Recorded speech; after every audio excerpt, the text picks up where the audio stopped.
እንዴት ይሄን ነገር ማድረግ ያቀታችኋል? ቆይ አንተ ምን ልታደርግ ፈልገህ? ካሜራ። የምን ካሜራ? ቆይ ለምን የምታስቀምጠው? እናንተ ማነቃበት ማን ተኝተናል አለ? ተኝታችኋል እንዲያገኘኋችሁ። ቆይ እናንተ እዚህ ቤት የሚካሄደው ነገር ምንም አያሳስባችሁም? ቆይ ተንከሲስ፣ የተጠራጠርከው ነገር አለ እንዴ? በጣም ብዙ ነገር። ለማንኛውም እኛ እሷን እንዴት ማድረግ ልናስወጣት አንችልም። ሌላ መፍትሄ ፈልግ። ቡና እያፈሉ ነው እና እዛው ስጭሽ ፈታ እንድትይ ነው። ይልቅ ይሁን ይደወለልህ እንዴ? አሁን እሱ በምን ትዛለሽ? ለማንኛውም ይኸውልሽ መደወል ከዚህ በኋላ ግን እንደዛ አላደረግም እንደዚህ አላደረግም ምናምን ብለሽ እንዳታስቸግሪ እሺ?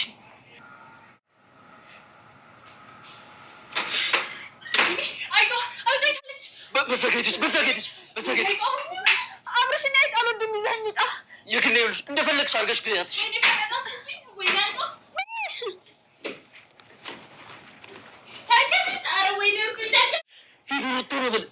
ትስታክፍ ላይ ገብቷል። አዎ አብርሽ ልክ ነህ። አይጧን አይጥ ሊበላት ነው። ወይኔ ምን ነው? አሁን ወደ ክፍሌ ውሰደኝ። እንዴት? ተረጋጊ። ምን ሆንሻል? አልፈልግም። ወደ ክፍሌ ውሰደኝ። እሺ ተረጋጊ። ምንድን ነው ችግር አለ? አልረጋጋም። ውሰደኝ። እሺ እሺ እሺ።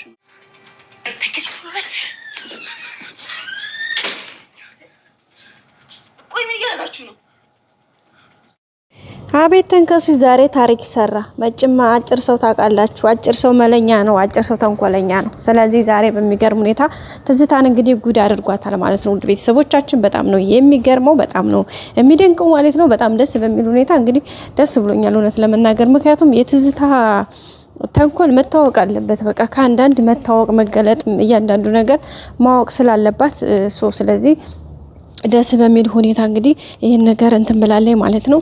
ስለዚህ ካሜራውን ተንከሲስ ደብቆታል። ይሄ ደግሞ በጣም ነው ደስ የሚለው ውድ ቤተሰቦቻችን በጣም ነው ደስ ያለኝ እውነት ለመናገር ምክንያቱም በቃ ውስጥ ለውስጥ ተንኮሏ ጋይስ ተንኮሏ በቃ አስለቀሰቻቸው እኮ እስካሁን አንድ ሰው አልነቃባትም። አይገርማችሁም? ማንም ሰው አልነቃባትም። ግን እሷ ለሰከንድ ስራ አልፈታችም። ለሰከንድ ለደቂቃ ተታችሁት ለሰከንድ ስራ አልፈታችም። ስለዚህ ዛሬ እንግዲህ በሚገርም ሁኔታ ተንከሲስ የራሱን ሲስተም አድርጎ እንደዛ አድርጓታል ማለት ነው።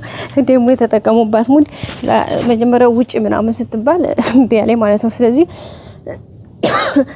የሰው ልጅ ደካማ ጎናችሁ ለሰው አታሳውቁ የሚባለው ነገር ይሄ ነው እና ደካማ ጎኗ ምንድነው? ደካማ ጎኗ ተጠቀሙባት ማለት ነው። የሰዎቻችን ምንድነው ደካማ ጎኗ ካላችሁ አይጥ አትወድም። ስለዚህ አይጥ ገባ ብለው እንግዲህ ግርግር ከፈጠሩ በኋላ ከዛ አይጥ ሲባል እንግዲህ በድንጋጤ እንደገና ይዘዋት ሄዱና ተንከሲስ እየሮጠ ተንከሲስ ሳራ አይጧ ገብታለች እሷ ክላስ ሲባል አይጧ ልትበላት ነው አላለም። ደግሞ ድጋሚ ያስነቃትና በጣም ተናደደች። እንደገና ድጋሚ መልሰኝ ያላህ አለች። ያላህ አፍጥነው በቃ መልሰኝ አልፈልግም አለች ማለት ነው። ተናደደች እኮ በጣም ነው የተፈሳጨችው። ምክንያቱም በቃ ለምን አለች እንደገና በመጨረሻ እንግዲህ ተንከሲስም እሺ ብሎ ሄዶ ካሜራውን የት እናርገው እያሉ የግሌ ጋር እነሱን ሲሉ እሷ በጣም የተናደደች ነበረ። ግን በመጨረሻ ያው ሁሉም ነገር ተሳክቶላቸዋል። ካሜራውን የደበቁት ምንድነው ያረጋችሁት ምናምን ብላለች። የሆነ የጠረጠረችው ነገር አላት። ያን ጠርጥራለች ግን እርግጠኝነት ይሄን ያክል በተለይ አጭር ሰውን ይሄ ሰው እኮ የናቁት ሰው ነው እንትን የሚለው ስለዚህ ይሄን ሰው መናቅ የለብኝ ብላለች። እሷ ለራሱ እውነት የናቁት ያስረግዛል ይላል የክርስቶስ ተረትና አንዳንዴ የናቅናቸው ሰዎች ናቸው የሆነ ነገር እንትን የሚሉት ማለት ነውና በጣም በሚገርም ሁኔታ እንግዲህ ሁኔታው የተሳካ ይመስላል። ደስ የሚል ነገር ነው።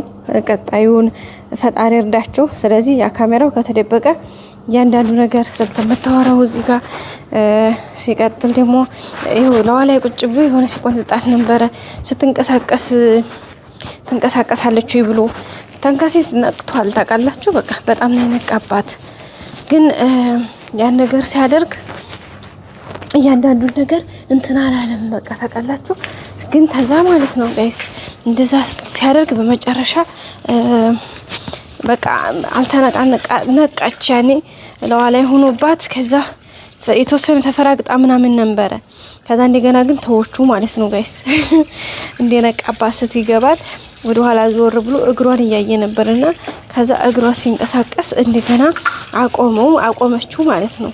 ዞር ብሎ የኋሊት እንደዚህ ሲመለከት ስታዩ እና በአጠቃላይ እሱ ደነቃባት የሆነ ነገር ገብቷታል። በመጨረሻም እንግዲህ ቶሎ ብለህ ውሰዴ ብላለኝ። መልሷት ይዞ መጣ አብርሽ ማለት ነው። ግን ቢዟትም ቢመጣ ያው ብዙ ነገር አሰርተዋል ብዬ አስባለሁ። ሸጉጦታል ፊት ለፊት ካሜራውን። ስለዚህ ዋናው ፖይንቱ ካሜራው እንትን ማለቱ ስለሆነ ችግር የለውም። ስለዚህ ካሜራውን ተደብቋል እላችኋለሁ ውድ ሀገሬ ልጆች። ይሄ ደግሞ በጣም ትልቅ ነገር ነው። የምንፈልገው እኛ ካሜራው እንዲቀመጥ ነው። ካሜራው ደግሞ ተቀምጧል እላችኋለሁ። ስለዚህ በጣም ደስ ብሎናል። እኔ በራሴ ደስ ብሎኛል። ምክንያቱም ተንኮሏ፣ ሴራዋ መታወቅ አለበት፣ መክሸፍ አለበት። እቺ መሰሪ ነች፣ በቃ በጣም አደገኛ ሰው ነችና ስለዚህ ለዚህ ለተንኮሏ ለዚህ ለሴራዋ ደግሞ የሚገባትን ቅጣት አሪፍ ቅጣት የምታገኝበት ሰዓት እየደረሰ ነው። በጣም ደስ ብሎናል ማለት ነው። አብርሽም እንግዲህ ተንከሲስን የተጠራጠረውን ነገር ንገረን ሲሉት አልናገርም ማለት ተንከሲስ ግን ይመቸው፣ እኔ ተመችቶኛል። ምክንያቱም እና ውድ ቤተሰቦቻችን እንግዲህ ተንከሲስ ትልቅ ታሪክ እየሰራ ነው ማለት ነው። በጣም ደስ የሚል ነገር ነው። ከዚህ በለጠም እንግዲህ ደግሞ ዋናው ትልቁ ነገር ቀጣዩ በደንብ እሷ ስትጋለጥ በተለይ ካሜራውን ካላየችው የሆነ ነገር ጠርጥራለች፣ ግን ካላየችውና ያሰቡት ነገር ሲሳካ ነው በጣም ደስተኛ ልንሆን የምንችለው። በተረፈ በጣም ደስ የሚል ነበር ማለት ነው ወደ ቤተሰቦቻችን። ሌላው እንግዲህ ያው ትትና በባለፈው በተፈራው አብርሽ ነካክቷት ነበርና በዛም ደንግጠው ነበር። አብርሽም በጣም የተናደደው እንዳልኳችሁ አብርሽ ያን ቀድሞ ልጁ እንደዛ ማድረጉን ስላልሰማ እንግዲህ በጣም ነበር የተናደደው። ግን ያው መጨረሻ ላይ ተረጋግቷል ሁሉም ነገር። ግን በሰዓቱ በጣም ነበር የተናደደው እና በመጨረሻው ተረጋግቷል።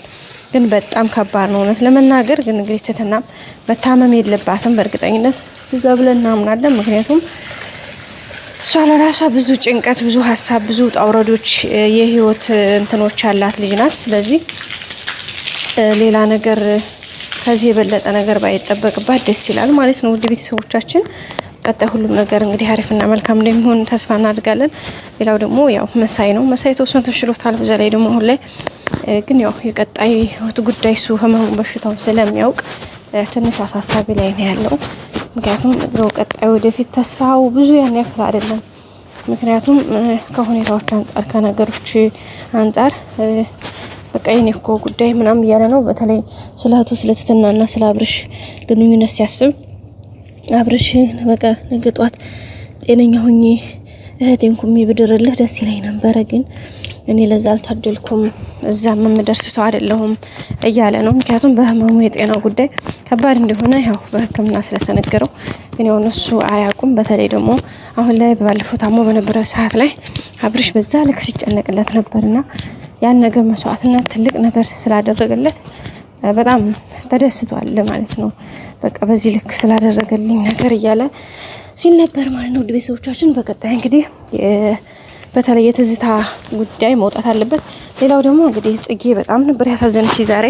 ቀጣይ አዲስ ቪዲዮ እንገናኝ። ሰላም ቆይ።